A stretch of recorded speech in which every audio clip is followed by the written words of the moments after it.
ایک سوال جو آج کل بہت سے ذہنوں میں گردش کر رہا ہے کہ کیا یہ جو عالمی تنازعات ہیں، خاص طور پر ایران اور اسرائیل کے درمیان جو شدید کشیدگی ہے، یہ کسی قدیم پیشین گوئی کا حصہ تو نہیں؟ تو آج کے اس تجزیے میں ہم ایک بہت ہی مخصوص تشریح کی گہرائی میں جائیں گے، ایک ایسی تشریح جو آج کی سرخیوں کو آخر الزماں کے واقعات کے ساتھ جوڑتی ہے۔ اور ایک بات واضح رہے، یہ سب کچھ مکمل غیر جانبداری کے ساتھ پیش کیا جائے گا۔ تو یہی وہ مرکزی سوال ہے جو ہمیں اس پورے تجزیے کی تہہ تک لے کر جائے گا۔ کیا یہ جو کچھ ہو رہا ہے یہ صرف خبریں ہیں، یا پھر ان میں صدیوں پرانی پیشین گوئیوں کی کوئی بازگشت بھی شامل ہے؟ آئیے مل کر اس امکان کو کھوجتے ہیں۔ اچھا، اس پیشین گوئی کو سمجھنے کے لیے ہمیں آج سے شروع نہیں کرنا ہوگا، بلکہ ہمیں ایک صدی پیچھے جانا پڑے گا۔ اس ماخذ کے مطابق کہانی کی جڑیں اصل میں 20ویں صدی کے ان بڑے واقعات میں ہیں جنہوں نے سچ پوچھیں تو دنیا کا نقشہ ہی بدل کے رکھ دیا تھا۔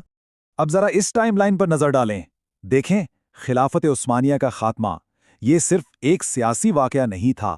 اس تشریح کے مطابق یہ تو ایک زنجیر کی پہلی کڑی تھی جو ٹوٹی، اور اس کے ساتھ ہی مسلم دنیا کی مرکزیت ختم ہو گئی۔ پھر دیکھیں اسرائیل کا قیام عمل میں آتا ہے، پھر یروشلم پر قبضہ ہوتا ہے، اور آخرکار امریکی سفارت خانے کی منتقلی۔ تو یہ جو ماخذ ہے اس کا کہنا یہ ہے کہ یہ سب الگ الگ واقعات نہیں ہیں، بلکہ یہ ایک دوسرے سے جڑے ہوئے ہیں اور ایک بڑی پیشن گوئی کی بنیاد رکھ رہے ہیں۔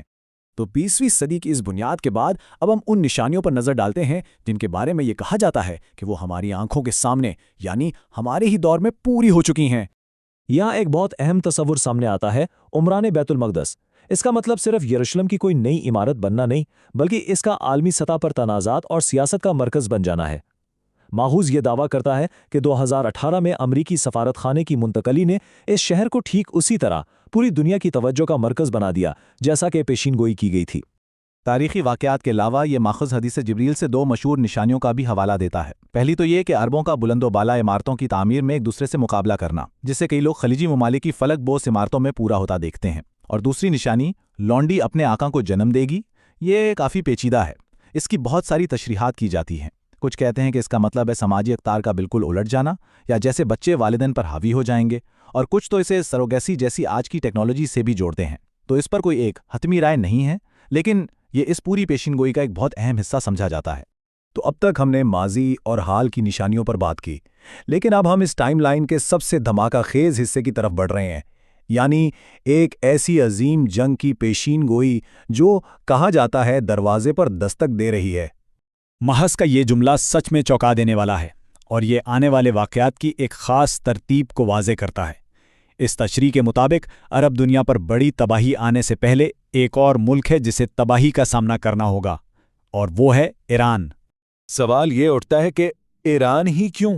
تو ماخذ کے مطابق ایران اس تنازع کو اپنی بقا کی جنگ نہیں سمجھتا، بلکہ اپنی تاریخی اور مذہبی تقدیر سمجھتا ہے۔ اس کا شاہی ماضی، اس کی فارسی شناخت، یہ سب مل کر اسے یہ یقین دلاتا ہے کہ یہودیوں کے ساتھ آخری معرکہ اسی کی قسمت میں لکھا ہے۔ اور یہ صرف ایک جنگ کی بات نہیں ہے۔ اس ماخذ کے مطابق یہ ایک ڈومینو ایفیکٹ کی طرح ہے، جہاں ایک واقعہ دوسرے کو جنم دے گا، اور پھر تباہی کا ایک ایسا سلسلہ شروع ہوگا جو رکنے کا نام نہیں لے گا۔ واقعات کی ترتیب کچھ یوں بیان کی گئی ہے۔ سب سے پہلے ایران کے ساتھ ایک بڑی جنگ ہوگی۔